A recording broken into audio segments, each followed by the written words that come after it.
Middle Ground is a social experiment that brings humans with opposing beliefs or experiences together. Remember to seek out experts and to be critical of your own biases while forming an opinion. Please see the humanity in each participant, and as always, we encourage empathy. He hasn't prepared. Russia invading is psychotic. По проведению специальной военной операции. What about the idea of American troops?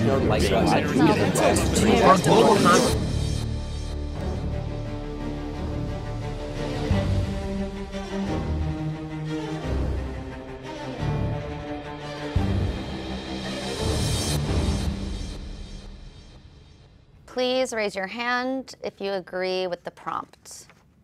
I am proud of my country. 3, 2, 1. All that Ukraine is doing now, we are defending, and we defend very well. Also, I'm proud of my president who didn't leave the country. And also, I'm proud of all the Ukrainians who are really connected.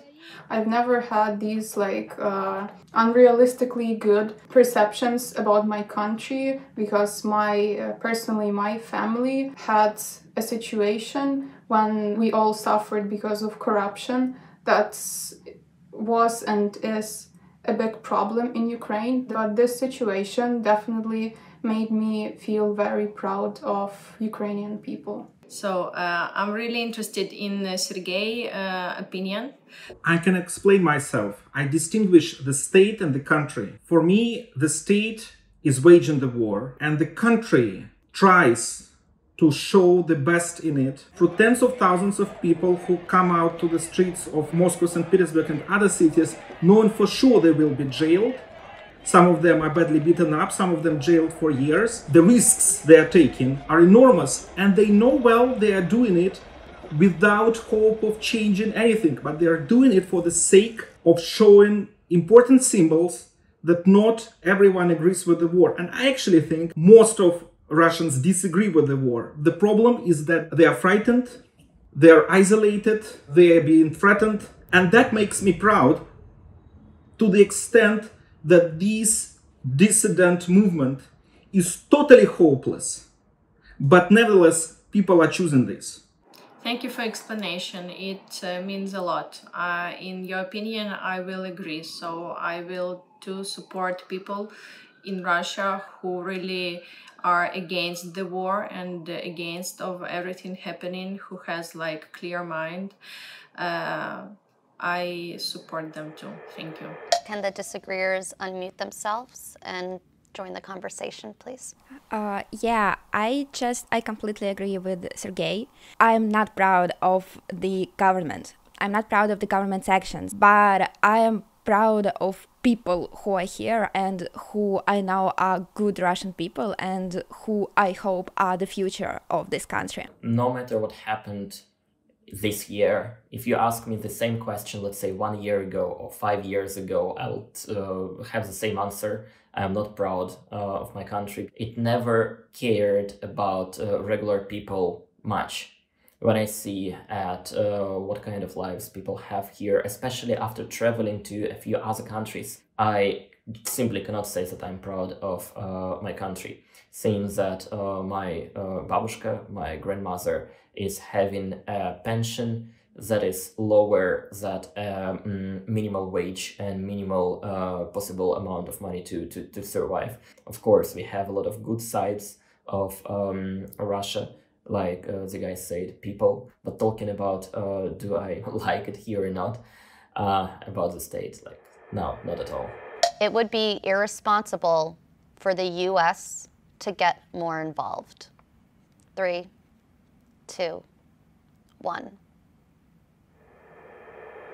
In 1994, Ukraine gave all their nuclear weapon from their territory. That was a document between United States and also Russia. They needed a guarantee to be defended if something will happen like this. Now it happened, but Ukraine still asks all the countries for the weapon. If we have weapon to defense, if there are any invaders coming, we could defend in a proper way. The United States cannot be a bystander, and it is not a bystander by supporting the Ukrainian resistance.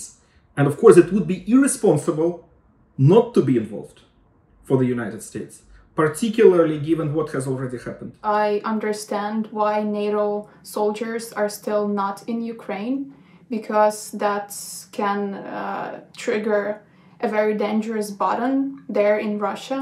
So I understand why no one wants to take this kind of risks when we know one person, Vladimir Putin, who can press the button and everyone on this planet is going to die. But I agree that it would be irresponsible to just leave things as they are. I'm gonna just throw a follow-up question in here. Is anyone here concerned about nuclear weapons being used? I'm not sure.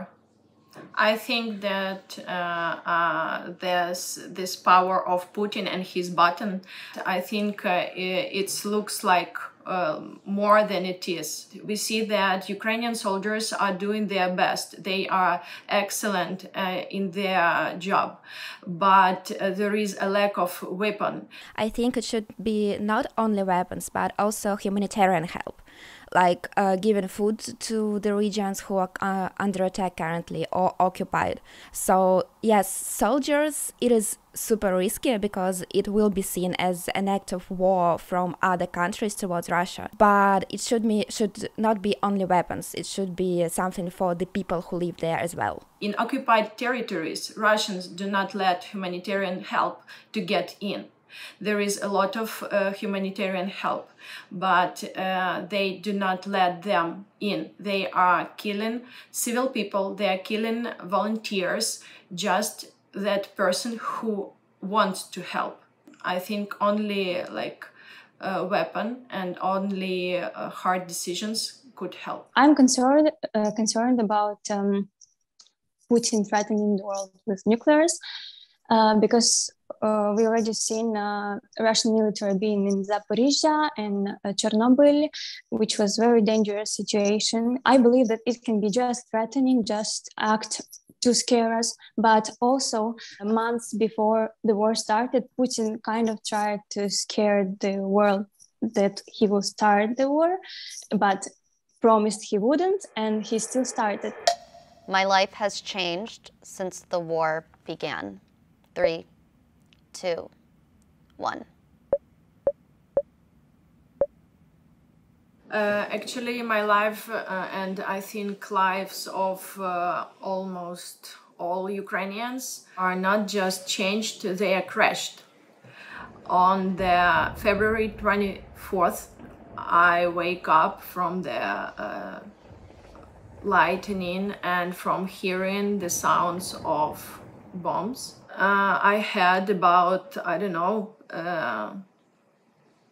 1 hour to gather my all things that I need, and now I really need to start my new life from the beginning. I had to leave Ukraine too. The fact that I cannot just come back home, and I also had to pack very fast. I took just a little stuff. I just want to come home and hug my parents.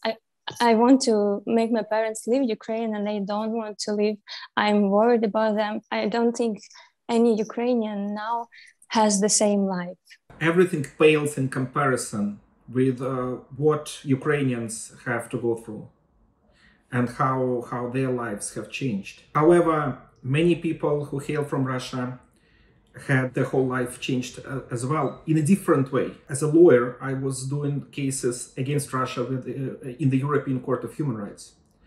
As a direct consequence of the war, Russia was expelled from the Council of Europe, and the whole litigation in the European Court of Human Rights is now meaningless. A lot of people, including myself, had to leave Russia. For me, it was important to leave because I don't want to pay a cent in taxes in Russia. It's a small thing, but it is important thing. First of all, my mother lost her job.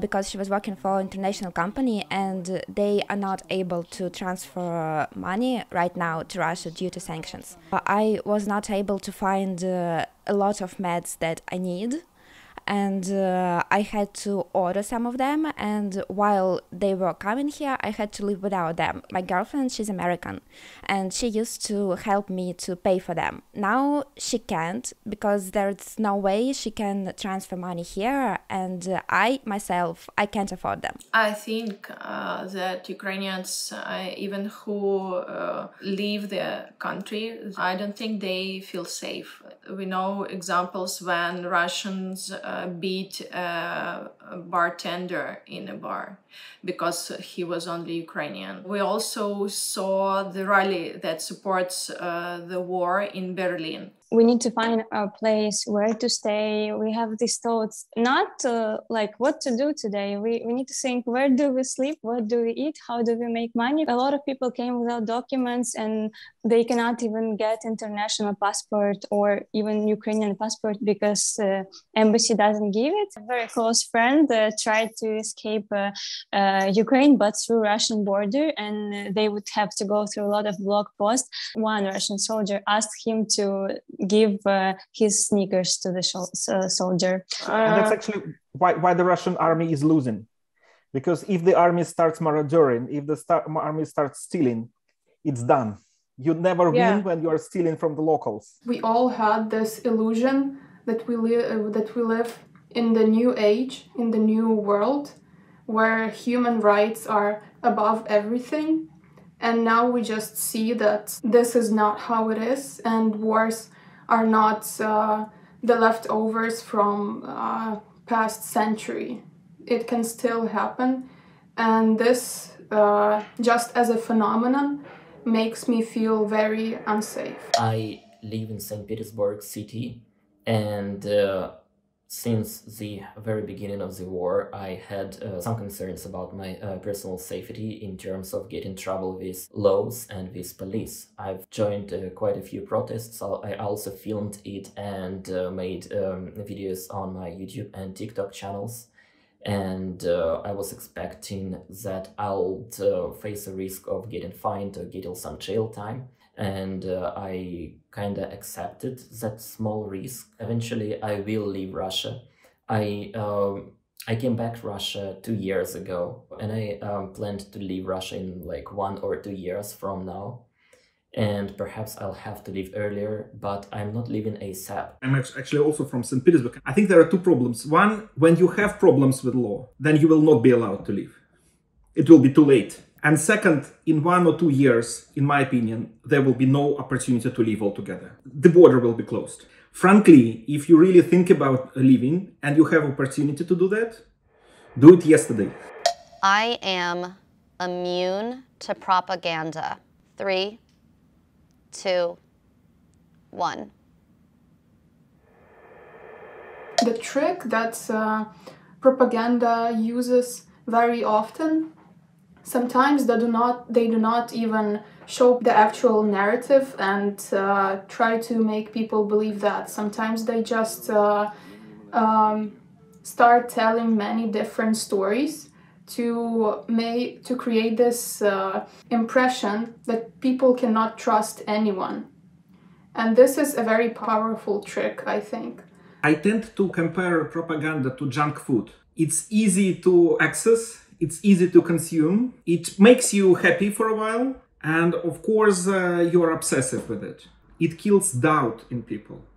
It gives them clear worldview, which is very easy to live with. Doubt, which should exist for research, for understanding, is also a very difficult thing to live with. So paradoxically, people who consume propaganda are happy to keep consuming it, like with junk food.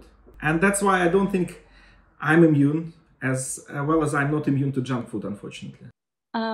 Julia, Nikki, and Sergey, is it true that in Russia all the independent TV channels were closed? Now, yes. Now there are no independent TV channels. at all. And there are no independent newspapers. The only independent journalists left in Russia are actually foreign correspondents, and there are fewer and fewer of them. The only way to go for something that it's not like from the state is to go online. And even then you have to be super careful. And use VPN, yes. There are some media that were not only closed, they were banned online. I have a friend in Russia. When everything started, she just posted her like champagne life, you know. I asked her why you don't post anything on your social media, and she said, I'm just a small person, what can I do?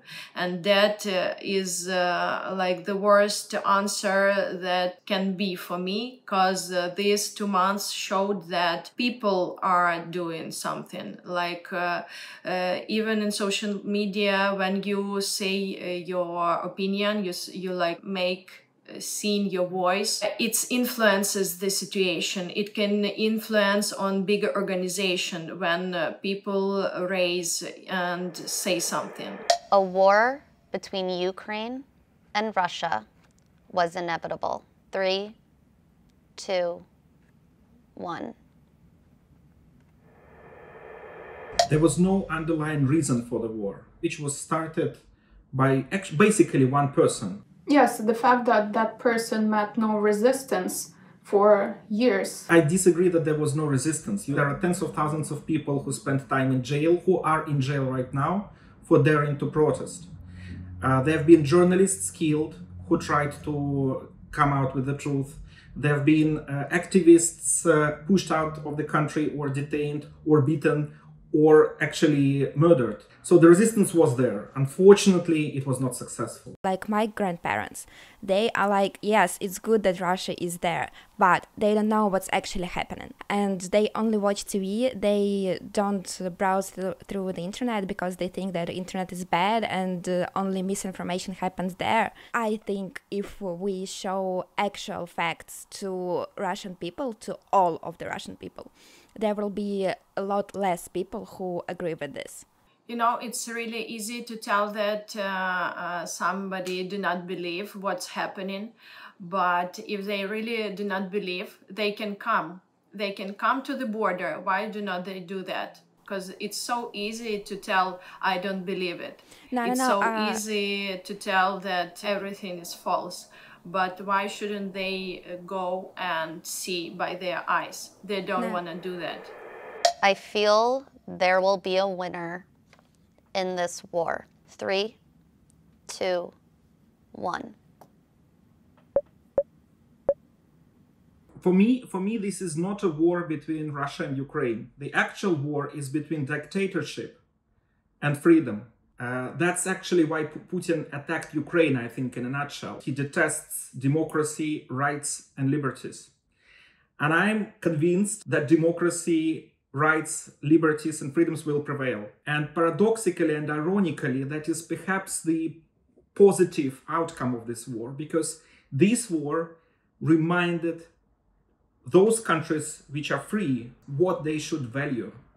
That they should value not the natural gas flowing from Russia. They should value the liberties that they have, security that they have. And because of Ukraine, they're reminded that it's so easy to lose all of this unless you stick to your principles and to your values and are able to defend them. That's why I'm pretty optimistic that in the end, it will be a great reawakening for those countries which are free and why they should stick together, protect themselves, and push the totalitarian countries to the brink. I really hope that freedom will win. Ukrainians and Russian people, just normal people, they will lose from both sides. But talking about bigger things, there will be like, it's not about Russia and Ukraine, it's about totally bigger things. Pretty sure I'm gonna sound very basic, but I'm gonna say it. No one wins in wars. It's the matter of who has more damage, and both sides will be damaged and are being damaged already. And I think that Russia's damage is going to be more long-term, because this isolation will not stop if in some miraculous way the war stops tomorrow. This is not going to be the stop sign for the Russian isolation. The huge tragedy is people dying today, and for Russia, the tragedy is not only what's happening now, but also the kind of situation that Russia has ended up in already. There are no winners in war. Like everything, I agree that I too hope that the freedom will win, that something good will come out of this, like in the future. But I think these are the consequences, not the winners of the war. People will be dead. You cannot get them back. Economies will be destroyed, and okay, in the long run, later we will have a winner. We'll rebuild, etc. But the damage any war causes is too big. I would like to add that all the Russian people that I met here have very healthy thoughts. I think pro-Russian person will call this all propaganda. Ukrainian propaganda. I mean, we were all on the same side. They will also say that we are getting paid by America thousands and thousands of dollars. Yes. Yeah, we basically say the same shit.